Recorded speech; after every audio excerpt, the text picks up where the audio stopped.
감사합니다. 오늘 우리에게 주신 말씀 사도행전 2장 5절로 17절까지 보겠습니다. 사도행전 2장 5절로 17절인데요. 우리 먼저는 5절로 13절까지 우리 한 절씩 교독하겠습니다. 사도행전 2장 5절로 17절, 지금은 13절까지 함께 교독합니다. 그때 경건한 유대인들이 천하 각국으로부터 와서 예루살렘에 머물러 있더니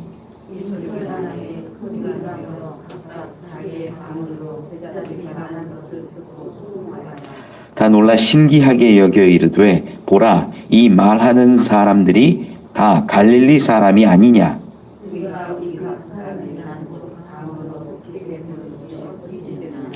우리는 바데인과 메데인과 엘람인과 또 메소보다미아, 유대와 갑바도기아, 본도와 아시아,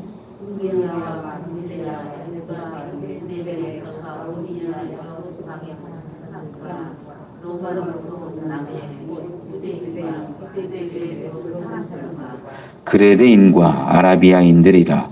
우리가 다 우리의 각 언어로 하나님의 큰 일을 말함을 듣는도다 하고 함께 있죠. 또 어떤 이들은 조롱하여 이르되 그들이 새 술에 취하였다 하더라. 아멘. 우리가 성령 임재의 사건을 마주하고 있습니다. 성령이 임재한 곳, 우리가 여러 가지로 좀 살펴볼 때 마가의 다락방일 수도 있지만 정황적으로 보면 성전이었을 가능성이 굉장히 크지요. 방금 읽은 부분들이 수많은 사람들이 목격한 장면을 통하여서 보면 그렇다는 겁니다. 또한 이때가 77절 오순절의 절기인데, 이때는 각국 천하에 있는 모든 사람들이, 경건하다는 사람들은 평생에 한 번쯤은 유대의 예루살렘에 모여서 하나님 앞에 찾아오고 경배하는 이러한 모습들이 있었거든요. 그러니까 막 모든 나라에서 그렇게 모였지요. 그곳에 성령이 임했는데 두 가지 특징을 지난 시간에 좀 살펴봤습니다.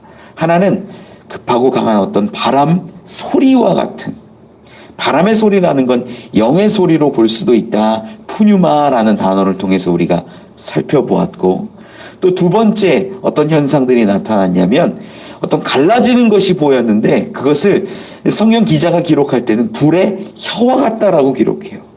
이 불의 혀라는 이 혀가 글로사라고 해서 이 언어를 의미한다라고 말씀드렸잖아요. 이 헬라인들이나 서양인들의 그 개념들이 그런 거예요. 그러다 보니까 불의 혀, 불의 언어, 이것은 곧 성령의 언어고 하나님의 언어였을 수 있지요. 그것이 사람들에게 각각 임하기 시작하니까 그들이 성령의 충만함을 따라서 어떤 말들을 했는데 그것이 다 다른 언어였다라는 겁니다. 오늘은 그 장면을 목격한 사람들의 반응을 볼 거고, 그 반응을 통하여서 베드로가 어떤 이야기를 시작하는데 그 이야기의 초반부를 잠깐 보려고 합니다. 이 9절 말씀에서 먼저 이제 5절에서 쭉 8절까지 이야기하는 것은 사람들이 놀라는 장면입니다. 왜 놀라냐? 놀랄 수밖에 없는 것이 이 성경에서도 기록하지만 7절 말씀 가운데 놀라는 이유가 기록되어 있어요. 다 놀라 신기하게 여겨 이르되, 보라, 이 말하는 사람들이 다 갈릴리 사람이 아니냐라고 말합니다. 갈릴리 사람이라는 것이 좀 드러나는 건 행색이라든지 기본적으로 모여 있었던 곳, 뭐 여러 가지 사람들도 끼리끼리 모이거든요. 그러다 보니까 갈릴리 사람들의 행색이나 어떤 옷차림이나 이런 것들이 보였다라는 거죠. 그리고 갈릴리 사람이라는 건 기본적으로 예루살렘 사람이 아니기 때문에 세련되지 못해요. 예루살렘에서 지내는 사람들은 외국인들도 많이 오고 여러 가지 문물들이 뒤섞이다 보니까 좀 유행에도 있고 멋진 모습이었을 텐데 갈릴리 사람들, 그들은 어떤 사람이에요? 시간만 되면 그냥 물가에 가서 물질하던 사람들 아닙니까? 굉장히 남루하고 서민 같고 보통 사람들의 모습이었을 거예요. 그런 보통 갈릴리 사람들이, 하층민에 가까운 그러한 사람들이 갑자기 유창한 수많은 언어의 외국어들을 구사하기 시작한다는 거예요. 이게 있지 않은 일이죠. 예루살렘에서 고등교육을 받은 사람들도 쉽지 않은 일인데, 거기 모인 한 120명쯤 되는 사람들은 막 외국어들을 하기 시작하는 거예요. 그 기록들이 이제 9절로부터 시작해서 11절까지 수많은 지역, 10개가 넘는 지역 가운데 나라로 따지면 학자들의 계산법에 따르면 50개국에 가깝다고 말씀드렸잖아요. 얼마나 많은 일입니까? 그런데 이런 놀라는 상황 가운데 신기해하고 바라보기도 하지만 어떤 사람들은 그것을 조롱하는 사람들도 있었어요. 근데 우리가 한 가지만 좀 잡고 지나가야 할 것이 어떤 거냐면 11절 말씀 가운데 저들이 이 120명의 사람들이 어떤 말을 했는지를 분명하게 기록하는데, 끝에 보면 이렇게 기록해요. 우리의 각 언어로 하나님의 큰 일을 말함을 듣는도다라고 그들이 말하는 겁니다. 목격한 사람이 어떤 언어들을 막 말하는 것을 본 사람이 얘기하는 게, 우리 각 사람들의 언어로, 우리들의 언어로, 각 50개국에 가까운 수많은 사람들의 언어로 들리는 건데, 그 들리는 이야기가 뭐냐면 하나님의 큰 일을 말한다라는 거예요. 그러니까 120명의 이 사람들이 성령의 충만함 가운데 고백했을 때, 선포했을 때 그 말들이 그냥 중언부언이나 어중이 떠중이 같은 말이 아니고, 우리가 말하는 그런 영적인 어떤 하나님과의 교감하는 방언을 이야기하는 게 아니라 그들이 분명히 알아들을 수 있는 말이고, 그들이 알아듣고 그들의 언어로 이야기를 했다라는 거예요. 그리고 그 내용은 하나님의 큰 일이었다라는 거예요. 이거는 방언에 대한 새로운 시각을 우리에게 갖게 하는 거예요. 그냥 나만 받아가지고 기쁘다 이런 게 아니에요. 방언은 특히 오순절날 임한 성령 방언은요, 그런 의미가 아니에요. 누군가에게 전하고 누군가에게 선포하는데 그들이 고백하기를 이것은 하나님의 큰 일이구나, 이렇게 알아듣게 되었다라는 거죠. 여기 가운데 이제 본문 가운데도 9절로 11절을 보면 지역들이 굉장히 자세하게 기록이 되어 있어요. 5절에는 이렇게 기록합니다. 경건한 유대인들이 천하 각국으로부터 와서라고 기록하는데, 이 천하 각국이 9절에서 11절에는 풀어져서 지역별로 다 기록이 돼요. 왜 이렇게 다 기록을 했을까? 이 기록한 어떤 이유가 있을 거예요. 이 기록이 된 지역들은 최소한 유대인들이 거기에서 예루살렘으로 왔다는 의미예요. 그렇죠? 왔으니까 여기에서 듣겠죠. 이것은 유대인들이 지금 그 지역에 퍼져서 살고 있다라는 의미이기도 하고요. 여기에서 기록한 것은 두 가지 의미가 있는데, 하나는 어떤 거냐면 이제는 그들이 복음을 듣고 이 수많은 지역 가운데 하나님의 큰 일 말하는 것을 듣고 이제 복음의 씨앗이 심겨졌다는 의미예요. 그러다 보니까 이제 이 수많은 지역 가운데에는, 이 지역에는 그래, 하나님의 그 능력으로 성령의 말씀하심을 따라서 우리가 고백하고 선포했으니까 저 가운데는 이 하나님의 큰 일을 들은 자들이 있다. 복음의 씨앗이 심겨졌다라는 거예요. 두 번째 이유는요, 이제 이곳에는 복음의 씨앗이 심겨졌는데 여기가 천하 모든 나라인가요? 땅끝인가요? 그건 아니죠. 아직 퍼지지 않은 나라들도 이 기록을 보면 알 수 있는 거예요.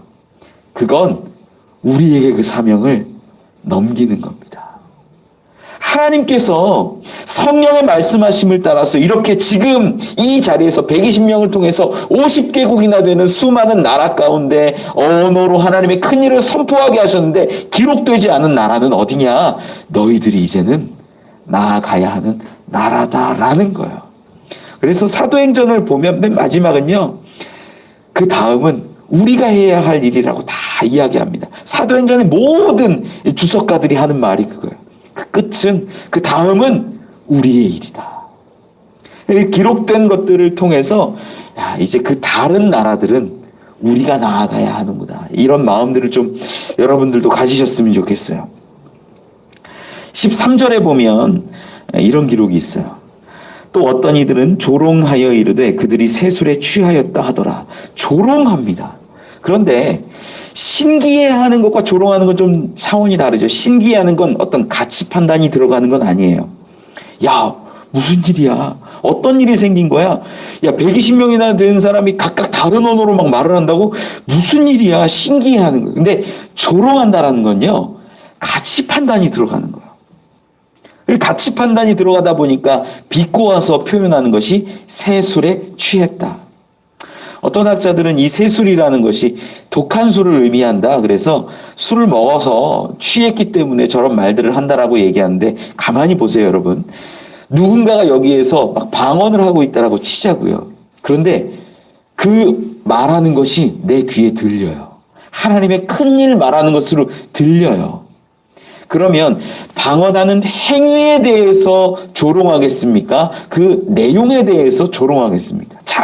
우리가 믿지 않는 사람이라고 생각하면 행위 자체는 신기한 행위로서 뭐라고 할 게 없어요. 그런데 내용에 대해서 조롱하는 거예요. 내용이 뭐길래? 우리는 알 거예요. 뭐냐면 예수 그리스도에 대해서 이야기했다라는 것을 충분히 알 수 있어요. 베드로가 나중에 설교하는 자리에서 이야기하는 게, 너희도 알겠지만, 예수에 대해서 알겠지만 이 얘기를 해요.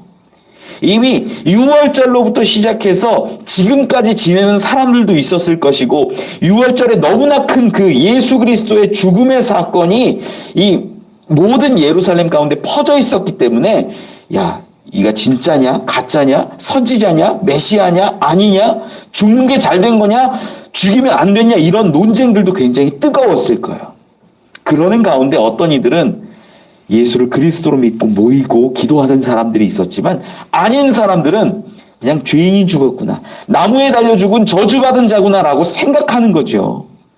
그런데 지금 하나님의 큰 일을 이야기하는데 중심되는 게 아마 예수였을 거예요.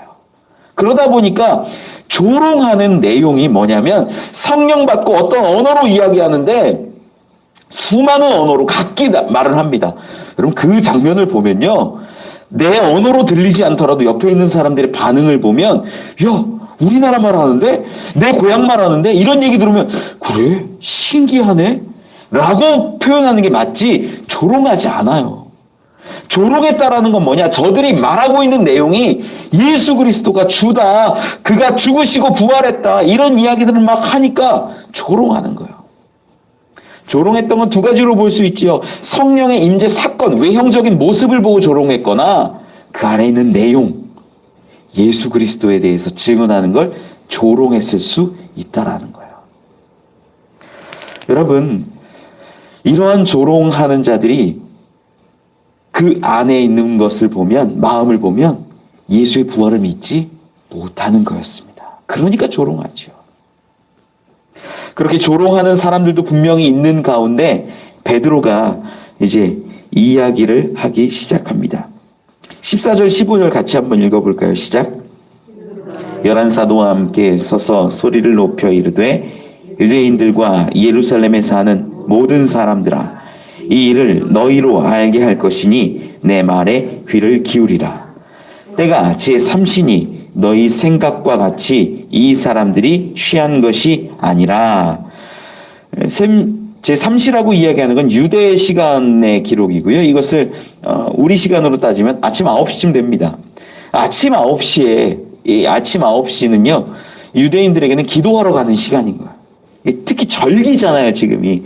오순절이고 칠칠절이라는 절기 가운데 절기에 맞춰서 기도하는 건 당연한 의무고 책무예요. 그래서 그 정해진 시간에 맞춰서 기도하고 있는 가운데 성령이 임했던 건데, 지금 아침 9시에 우리가 이러한 절기 가운데 술 취하는 것이 마땅하냐? 아니라는 거예요. 그걸 베드로가 말을 해준 거죠. 그리고 이야기를 하는 내용이 16절 17절입니다. 같이 한번 읽어보죠. 시작. 일러스되 하나님이 말씀하시기를 말세에 내가 내 영을 모든 육체에 부어주리니 너희의 자녀들은 예언할 것이요 너희의 젊은이들은 환상을 보고 너희의 늙은이들은 꿈을 꾸리라. 아멘.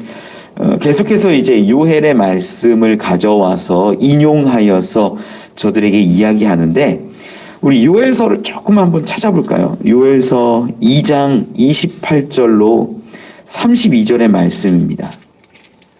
1272면에 있어요. 요엘서 2장 28절 한 절만 좀 보죠. 요엘서 2장 28절 시작. 그 후에 내가 내 영을 만민에게 부어주리니 너희 자녀들이 장래 일을 말할 것이며 너희 늙은이는 꿈을 꾸며 너희 젊은이는 이상을 볼 것이며. 아멘. 지금 요엘의 말씀을 그대로 가져와서 28절에서 32절까지의 이야기를 베드로는 거의 비슷하게, 약간씩의 차이는 있어요. 그런데 거의 비슷하게 요엘서의 말씀을 가지고 선포합니다. 그런데 우리가 지금 사도행전으로 다시 넘어와서 보면 지금 120명 가운데 성령이 임했죠. 그리고 성경의 기록을 보면 4절 말씀에, 2장 4절 말씀에 그들이 다 성령의 충만함을 받았다 기록해요. 그리고 말하는 것이 성령이 말하게 하심을 따라서 말했어요. 이러한 일이 베드로에게도 지금 있었을까요? 없었을까요? 있었죠. 같이 있었으니까. 그리고 11사도도 지금 등장하기는 하는데 저들도 다 성령의 임재를 경험하고 성령의 충만을 경험했을 거예요. 수많은 사람들이 방언도 하고 각기 다른 나라의 말을 하는데 베드로는 그때 일어나서 이제 어떤 증언을 하기 시작합니다. 지금 이것도요, 베드로는 성령의 충만함 가운데 있고 성령의 말하게 하심을 따라서 말하고 있다는 것을 우리는 염두에 두고 성경을 봐야 돼요.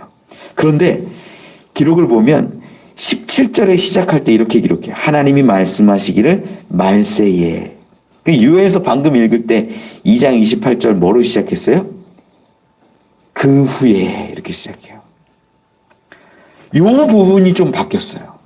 그러니까 뒤에 뭐 영을 부어주고 뭐 예언하고 장래일을 말하고 이런 내용들은 거의 비슷하고 약간씩 차이는 있어요. 하지만 비교해 보면 알지만, 그런데 가장 큰 차이가 뭐냐면 처음 시작하는 단어가 요에서에는 그 후에로 시작하는데 지금 이 베드로는요 말세에라고 말을 해요. 큰 차이죠. 이 차이는 왜 저들에게 말세라고 이야기하는가? 지금 저들은요 예수를 부정하고 심지어 조롱하는 사람들도 있었어요. 조롱하는 사람들에게 이제 이야기를 시작하는데, 이제가 지금 제3시인데 아침 9시인데 무슨 술에 취했냐? 아니다 라고 말하면서 저들에게 누구를 증언해야 되냐면 예수 그리스도를 증언해야 되는데, 먼저 우리에게 이런 일이 일어난 것에 대해서 설명을 하는 거예요. 예수를 지금 말하는 사람들이 예수가 부활했다 뭐 이런 증거들을 했을 거고 하나님의 큰 일을 고백했을 거고 조롱하기 시작하니까 이제 그 모든 것에 대해서 설명하고 깨닫게 해야 되는데, 먼저는 이 일이 일어난, 성령의 강림이 일어난 것에 대해서 설명을 하는 거죠. 그 일이 요엘로부터 끌어왔는데 요엘서에 기록된 이 마지막 때의 기록이죠. 메시아가 오고 마지막 때에 대한 기록인데 이것을 말세에라고 바꿉니다. 저는 이 베드로의 고백이요, 성령의 충만함으로 시작된 고백이라면 하나님의 마음이고 뜻이고 선포라고 저는 믿어요. 왜 그러면 이때가 말세냐? 왜 말세가 이때부터 지금까지 계속되냐? 말세에 대해서 조금만 잡고 가면 좋을 것 같아요. 말세는요, 죽기 직전에 있는 것이 말세가 아니라 예수 그리스도가 이 땅에 오심부터 재림의 때까지가 말세예요. 이게 정통 신학에서 하는 이야기입니다. 말세라고 이야기해서 막 언제가 말세다 그 앞뒤로 뭐 50년이다 100년이다 별의별 이야기를 다 하지만, 신학에서, 정통 신학에서 말하는 건 뭐 언제부터 어디까지가 말세냐면 예수 그리스도가 이 땅에 오심부터 다시 오실 그때까지가 다 말세인 거예요. 여러분 왜 말세인 줄 아세요?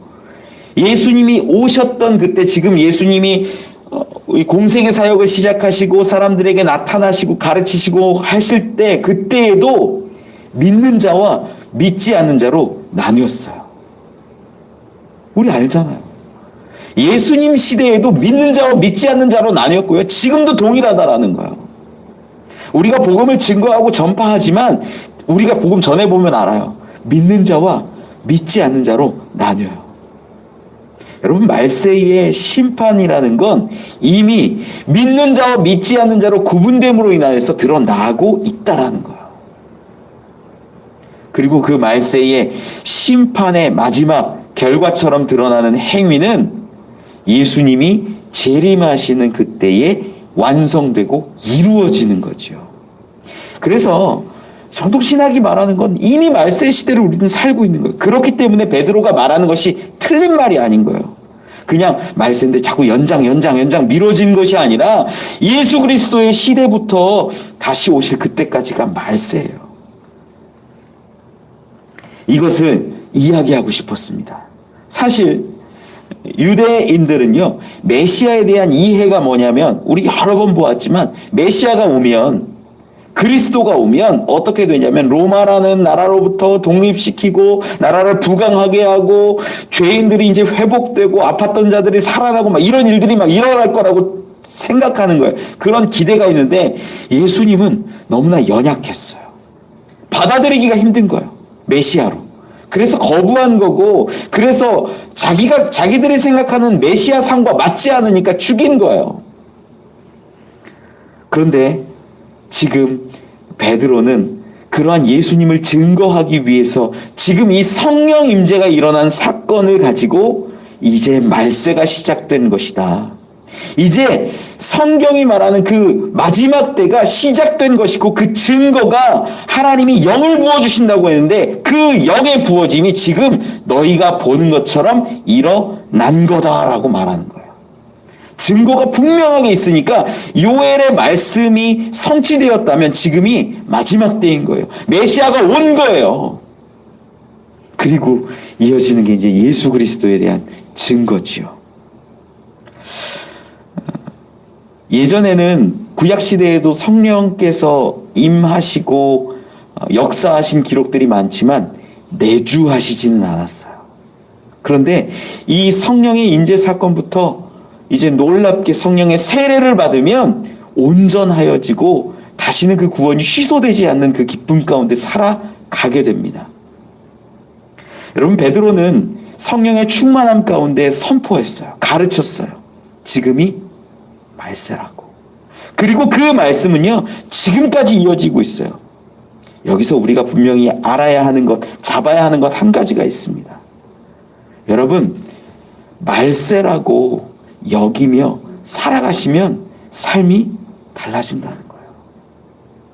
내가 이 땅 가운데 성공하고 소유하고 잘 되려고 살아갔던 그 모습들이 정말 주님이 오신다라는 그 기대와 소망으로 살아가면 삶이 달라지죠.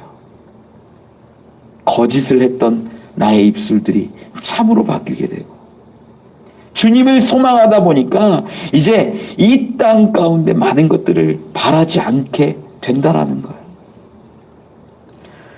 베드로는 이 말세를 바라보며 저들에게 선포했습니다. 그리고 아마 모든 삶의 모습 가운데 그래, 주님이 지금 곧 오시리라 라는 그 소망으로 하루하루를 살았을 거예요. 그러니까 베드로처럼 살 수 있고 이 땅의 생명도 구하는 자가 아니라 하나님께 드리는 자가 되는 것 아닙니까? 저는 여러분들이 이 말세의 신앙을 가지고 살았으면 좋겠어요. 뭐 언제 온다 이런 의미가 결코 아닙니다. 주님이 오실 그날을 바라보며 살아가는 사람이 말세의 신앙을 가진 사람들입니다. 이 땅이 아닌 하나님 나라를 바라보며 살아갈 수 있기를 원합니다. 그러한 저와 여러분 우리 되시기를 간절히 축원합니다. 기도하겠습니다. 하나님 감사합니다. 베드로가 말세를 선포하며 하나님의 계획하심이 예비하심이 이제는 온전히 다 이루어졌고 성령이 임했음을 많은 사람 앞에서 가르치고 선포했습니다. 하나님 지금도 말세의 때임을 믿습니다.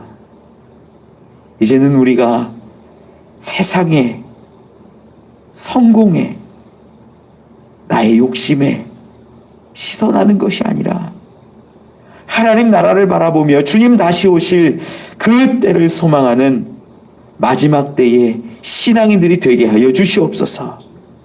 우리 입술을 열게 하셔서 사랑하는 사람들에게 먼저 복음 전하게 하시고 마지막 때라 증거하는 우리들 되게 하여 주시옵소서. 주님 곧 오실 줄 믿습니다. 분명히 오실 줄 믿습니다.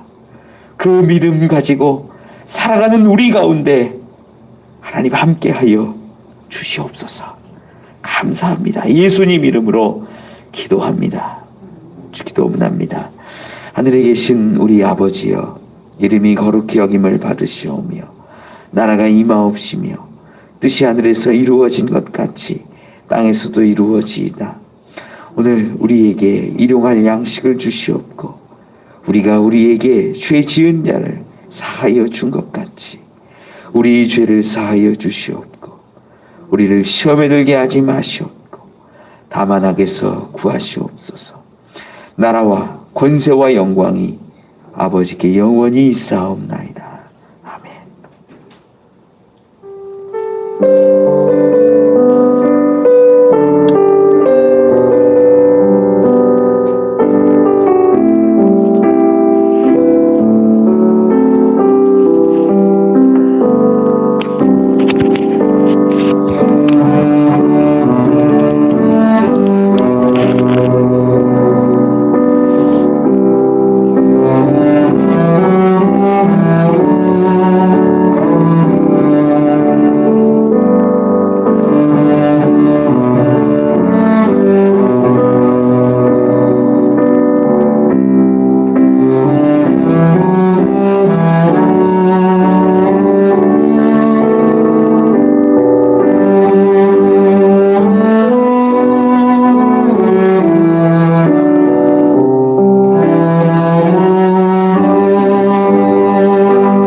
어려움 가운데 찾아와 주셔서 이제는 주 오늘 새벽 예수 그리스도의 나라를